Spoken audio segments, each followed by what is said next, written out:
ఇక కాంగ్రెస్ ప్రభుత్వం ఇందిరమ్మ రాజ్యం వచ్చిందని రాష్ట్ర ప్రజలు సంతోషం వ్యక్తం చేస్తున్నారని డిప్యూటీ సీఎం మల్లు బట్టి విక్రమార్క అన్నారు.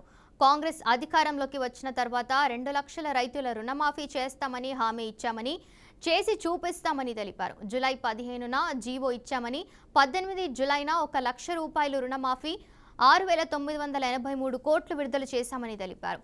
రెండవసారి 690.02 కోట్లతో జూలై మాసంలో మళ్లీ విడుదల చేశామన్నారు. 2 లక్షల వరకు ఆగస్టు 15 లోపు చేస్తామని స్పష్టం చేశారు. ఇందిరమ్మ రాజ్యంలో నిబద్ధతతో పని చేస్తామన్నారు.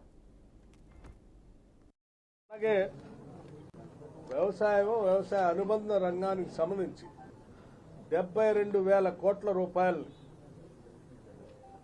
వ్యవసాయానికి అనుబంధ రంగానికి మొట్టమొదటిసారి ఇంత పెద్ద ఎత్తున నిధులు కేటాయించడం జరిగింది.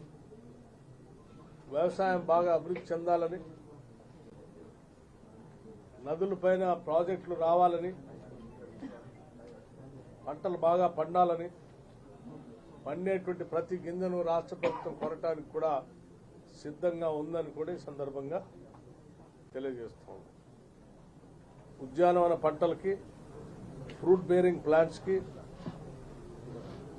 డ్రిప్ ఇరిగేషన్ కి, పాలీ హౌజులకి, స్ప్రింక్లర్స్ కి, మెకనైజేషన్ ఆఫ్ అగ్రికల్చర్ ఇంప్లిమెంట్స్ కి, మెకనైజేషన్ ఆఫ్ అగ్రికల్చర్ కి, యాంత్రీకరణకి, వీటన్నిటికి కూడా 10 సంవత్సరాలు టీఆర్ఎస్ ప్రభుత్వం పూర్తిగా వదిలేస్తే మళ్లీ వాటిని తిరిగి ప్రారంభం చేసే కార్యక్రమాన్ని కూడా చేపట్టాం. అట్లాగే కేవలం 1,450 కోట్లతో పూర్తి చేసేటువంటి రాజీవ్ ఇందిరా సాగర్